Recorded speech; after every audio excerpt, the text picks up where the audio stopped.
Bonjour à tous et bienvenue pour une nouvelle vidéo Maharprod. Alors aujourd'hui c'est un peu une vidéo, une double vidéo en une seule, avec donc en première partie l'accéléré de la conversion de ce bras, de cette commande, et puis en dernière partie de vidéo, donc la review de la commande terminée. Donc comme ça fait un peu, enfin plutôt que de vous commenter juste la pièce terminée, bah au moins j'ai fait le tuto avant pour vous montrer un peu comment j'avais bricolé, mais c'était pas non plus assez pour faire une vidéo complète, ou du moins c'est ce que j'ai trouvé, donc je préfère vous le présenter comme ça. Donc voilà, donc là on a le tuto accéléré, je vous laisse le découvrir en musique, et puis pour ceux qui veulent voir la fin de la conversion avec mes explications, rendez-vous directement à 12 minutes dans la vidéo. Et en tout cas, merci à tous, et je vous laisse pour ce tuto.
Et review commande hein, sur cette pièce-là que j'ai eu en conversion. Donc c'est un bras de Knight impérial. Et du coup, je devais donc modifier toute la partie tronçonneuse, donc la partie arme de corps à corps, pour en faire une arme de type spartiate, un peu plus de style épée énergétique, et donc donner un style antique en gros à ce chevalier, enfin à ce bras de chevalier. Du coup, j'ai eu que le bras à faire. Donc ici vous retrouvez le corps de l'épée tronçonneuse. Je me suis dit que c'est sympa de réutiliser cette partie parce que du coup c'est cette partie qui est censée remplacer. Donc on peut imaginer que le Mechanicum il modifie parfois un peu les armes mais que du coup il garde la même base. Donc on a toujours en gros le moteur de l'épée tronçonneuse. Et puis ensuite j'ai recréé un vrai bras en fait, une sorte de bras sur double vérin. Une main montée sur un moyeu, et j'ai resculpté le moyeu donc en carte plastique. Alors c'est vrai que d'aucuns pourront dire dans les commentaires, t'as une imprimante 3D, pourquoi tu l'as pas fait en imprimante 3D?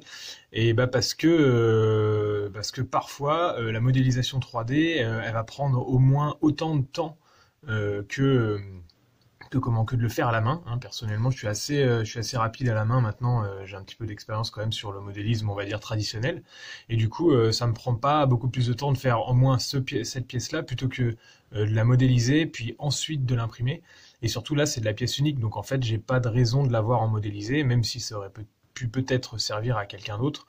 Je vais pas la tirer en plusieurs exemplaires. Si j'avais eu plus de, on va dire, deux bras à faire, là oui, par contre, je l'aurais fait en modélisation 3D et je l'aurais tiré à plusieurs exemplaires pour être sûr d'avoir la même, parce que c'est vrai qu'à la main, on n'a pas forcément la même régularité, on va dire, que un truc qui va être tiré en série. Donc sinon, donc je me suis basé donc sur cette sorte d'essieu là pour refaire le même style ici, et puis que l'épée soit mobile comme ça.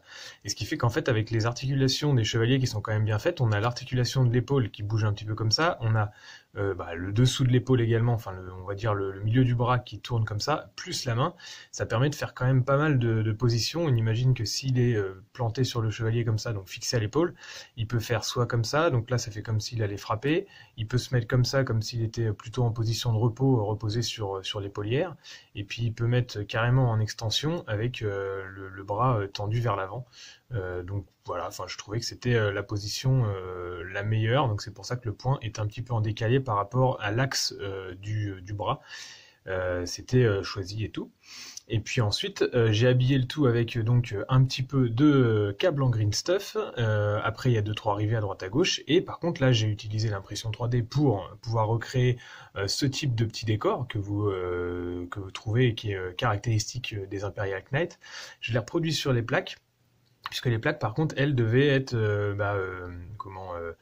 faites en fonction du nouveau bras que j'avais fait. Et donc là, c'était plus facile d'en faire une et puis ensuite de la réduire, de la redimensionner pour pouvoir l'adapter en bras. Les systèmes d'emboîtement, je les ai fait par rapport au chevalier, au truc existant, plus ce que j'avais rajouté. Donc c'est des systèmes d'emboîtement que j'ai refait à la main, assez simple en carte plastique, donc voilà comme ça, avec un soutien. Et donc celui-là, il s'emboîte par exemple sur le petit ergot qui est ici. Et puis après, il se met dans le joint là, ce qui fait que on a l'impression, enfin, ça fait comme si la plaque de blindage était mobile et qu'elle glissait sur une sorte d'axe qui serait autour du moyeu qui est ici. Donc voilà, elle est fixée comme ça. Et après les autres, c'est exactement le même principe. Donc par principe, la grosse se met à l'extérieur du bras comme ceci. Et puis après, on a la petite qui vient à l'intérieur du bras, donc qui va se mettre comme cela. Et bien sûr, je les ai laissés pour l'instant non fixé pour que mon client puisse peindre à loisir facilement le bras et l'intérieur des plaques et tout beaucoup plus facilement que si c'était déjà fixé. Et donc voilà pour cette commande. Donc sachez que je peux réaliser sur mesure tout ce que vous me demandez, que ça soit à la main ou en impression 3D, ça va dépendre de la commande. Et puis après je vous ferai un chiffrage en fonction de tout ça. Donc c'est un bon moyen de personnaliser vos figurines. N'hésitez pas à me contacter si vous avez ce genre de projet. Là, c'est pas des gros projets, puisque du coup, j'ai travaillé qu'un seul bras, mais j'ai déjà fait des chevaliers entièrement custom, donc n'hésitez pas, si vous avez une idée, une volonté particulière pour représenter une armée ou un style qui n'existe pas, Je suis là pour ça. Merci à tous de me suivre sur ma chaîne et puis ailleurs sur les réseaux, hein. N'hésitez pas à aller sur Instagram et puis sur mon blog parce que parfois j'ai fait des articles qui n'ont absolument aucun rapport avec la chaîne YouTube mais qui sont parfois des commandes à moi, enfin je veux dire, justement pas des commandes, des projets personnels. Donc voilà, il y a aussi des tutos photos sur mon blog, n'hésitez pas à le consulter en plus de ma page Facebook. Merci à vous et à bientôt pour un autre tuto et d'autres reviews figurines et techniques.